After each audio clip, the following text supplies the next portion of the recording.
Ça vient du latin capitulum, et voilà, chaque matin, dans un monastère, le père abbé lisait un passage de la règle de Saint Benoît à ses moines réunis. Et puis après, il traitait des affaires de la journée, qui faisait quoi, qui on accueillait, enfin toutes sortes de choses comme ça.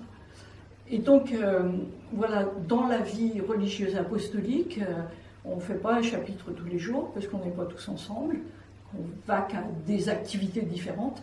Et donc, la tradition, c'est qu'un chapitre se réunit tous les 5 ou 6 ans, selon les constitutions de la congrégation.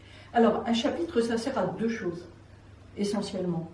La première chose, c'est élire le responsable de l'institut, donc qu'on va appeler généralement le supérieur ou la supérieure générale.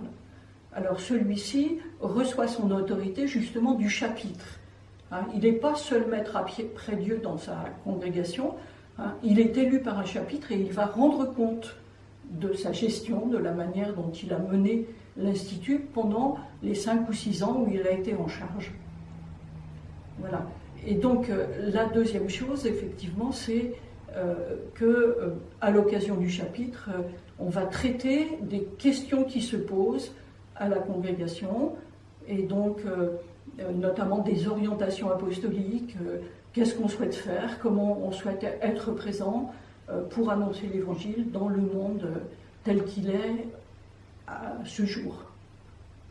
Un chapitre, d'abord, il est convoqué à peu près 1 an avant sa tenue par la supérieure générale et son conseil. Donc, il est convoqué. Le chapitre, il est composé, pour nous, les Xavières, de 29 Xavières. Donc, on les appelle des capitulantes. Bon, c'est un mot un peu barbare, mais une fois qu'on le sait, c'est plus facile. Et donc, ces capitulantes, donc ces 29 capitulantes, il y en a 6 qui sont de droit au chapitre, c'est-à-dire la supérieure et son conseil, et puis l'économe général. Voilà. Et les autres sont élus. Donc la deuxième phase, c'est élire les capitulantes. Pour le prochain chapitre, il va y avoir 2 assemblées générales, bientôt, qui vont permettre que toutes les Xavières puissent s'exprimer par rapport à ce qu'elles ont vécu pendant les 5 années déjà écoulées, par rapport aux changements qui se font dans le monde, dans l'Église, mais aussi dans la congrégation. Et donc elles vont réfléchir là-dessus dans un premier temps, et dans un deuxième temps, réfléchir sur comment est-ce que on peut trouver des orientations pour la suite.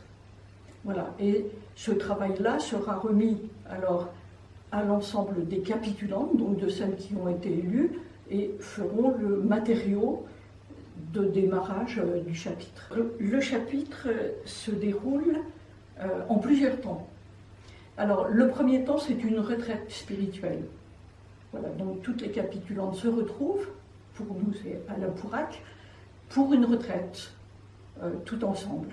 Alors, ceci pour se mettre à l'écoute de l'Esprit Saint, parce que pour nous, un chapitre, c'est d'abord un lieu d'écoute de ce que l'Esprit Saint nous inspire, nous dit, etc. Donc, il faut aussi être assez décentré de soi-même, de ses préoccupations, pour pouvoir entendre ce que disent les unes et les autres. Donc, ce temps spirituel est très très important, c'est le début du chapitre. Et puis, alors le chapitre va s'ouvrir à la suite de cette retraite, et donc il va être ouvert par la supérieure encore en charge, et qui va faire son rapport moral, demander à l'économe général de faire le rapport financier, et donc elle remet sa charge.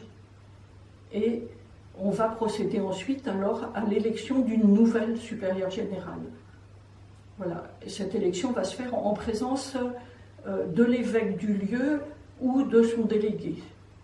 Voilà, parce que c'est un acte officiel et l'Église a un regard là-dessus pour être sûr que ça se passe dans des bonnes conditions, disons. Voilà. Et puis après, alors, on va, ceci étant fait, on nommera aussi le nouveau conseil, dans les jours suivants.